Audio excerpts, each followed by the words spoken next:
Greetings, Simon Rainier, Links Armatsare, out of Kamloops, British Columbia.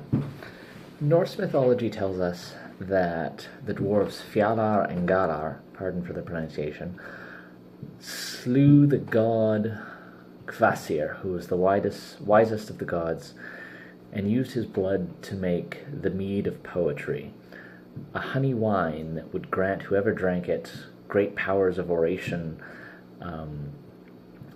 make them eloquent beyond words. Lacking any particularly wise deities, the best I've been able to come up with is the mead of self-indulgent musings. So, with that in mind, kind of want to talk about codes of conduct in martial arts, and how it relates to HEMA and what we do. When it comes to a lot of the Asian martial arts, particularly things like karate, there's kind of this assumption that along with the physical skills, you'll be learning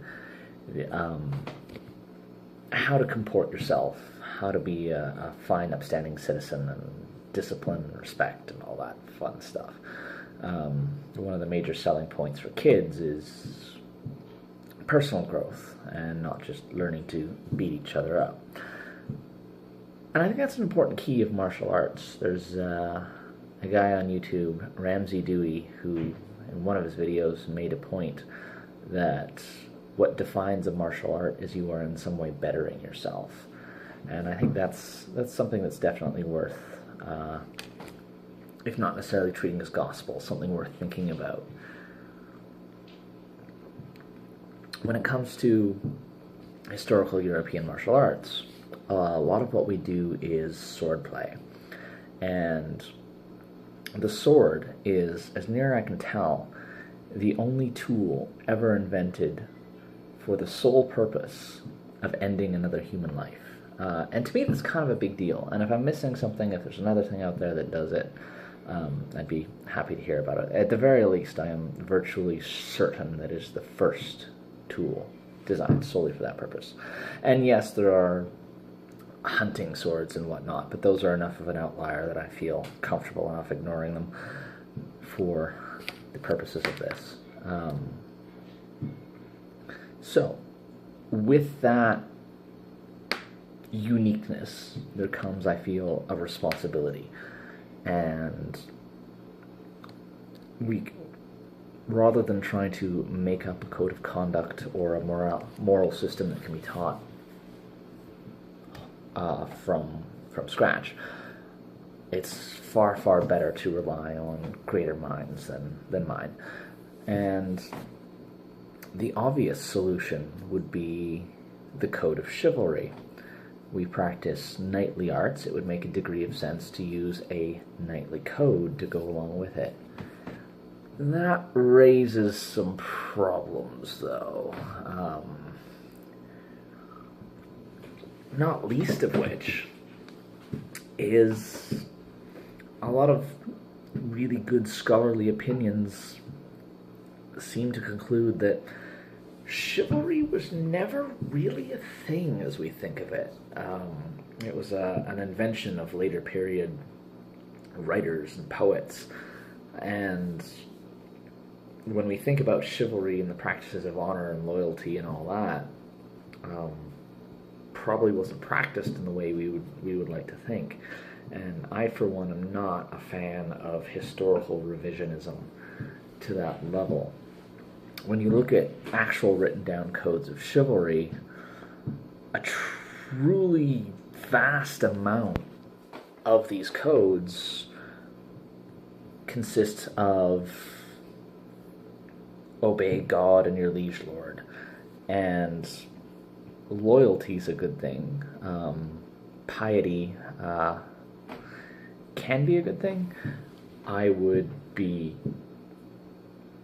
not class myself in the category that would necessarily think so. I could be accurately described as a godless heathen, I think, without too much exaggeration. So piety is not something that is necessarily going to be important to me. Loyalty very definitely is, but not necessarily loyalty to my social betters, which is a big part of chivalry.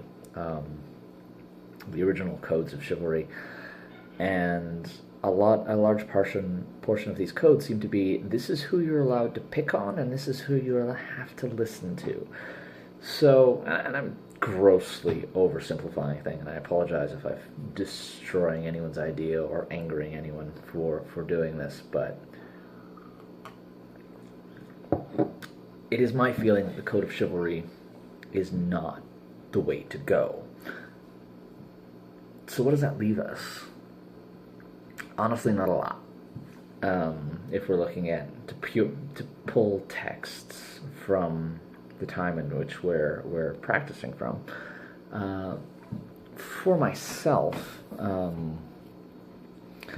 I try to practice the classical philosophy of Stoicism, which I highly recommend reading about. I have one of my all-time favorite books is Meditations by Marcus Aurelius. Marcus Aurelius was a Roman emperor and a Stoic philosopher, and his book Meditations I read probably a couple times a year. Every time I read it, I get something new out of it, and it helps me deal with day-to-day life. Not for everyone. It has some crossovers with especially Tibetan Buddhism. Sort of the idea of mindfulness, being in the moment, is a Stoic precept as well.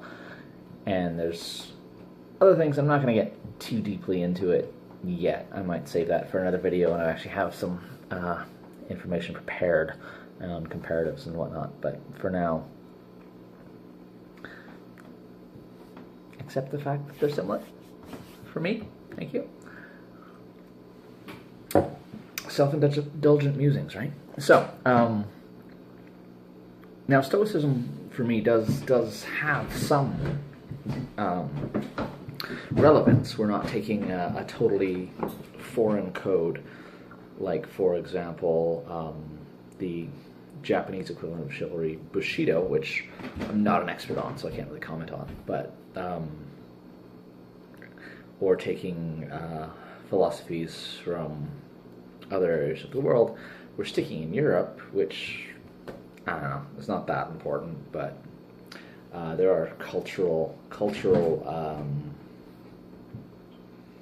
ideas that I think assist.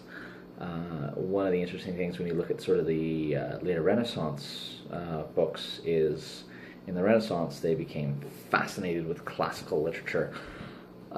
So you see, there's someone told me that the Rotella shield, which is a big round strapped shield which showed up in the Renaissance, was based on classical Greek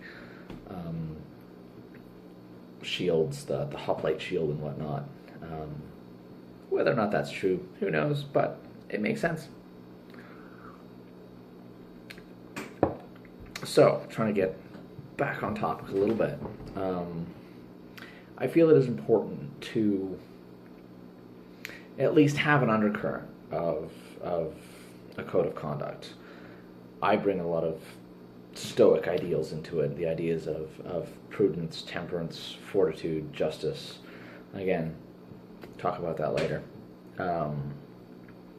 And the idea of, one of the ideas contained within certain Stoic writings is, if you are able to help someone, you have a moral obligation to do so. And if you are strong, you have a moral imperative to not throw your strength around, not be a bully, basically. And especially with my youth classes, I try to bring some of that on. And again, having that idea that if you pick up a sword, you are saying, I am willing and able to kill another human being, which is a big deal. Picking up a sword, and we're never going to have to use a sword to actually do that, probably. I always say there's always a chance you can get in a real sword fight, but practically speaking, probably you're not going to. But we're not training this martial art because we're going to have to use it, but we still try to make it as real as possible. When it comes to the sword specifically, the grappling stuff is incredibly useful for modern context. But anyway, you pick up a sword. That is a statement to me. I pick up a sword saying, and it says, to me, it says, this means I am willing to fight for what I think is right. To protect family, to protect myself, and to do what is necessary. And personally, I feel that's an important part of any martial art. So, that's kind of where I sit on that particular topic. You don't need to, I think, follow any specific philosophy, any specific code, but I do kind of think it needs to be there, at least as a subtext. You don't have to grind your lessons to a halt, and I don't, to preach my philosophy, but I do try to pepper it here and there through. So yeah, if you're interested in more reading, I'm going to put a couple links down below. Marcus Aurelius, and I have this book here, which is absolutely fantastic if you're interested in sort of the Norse mythology. Neil Gaiman's did a retelling of a number of Norse myths, and it is really awesome read, really accessible.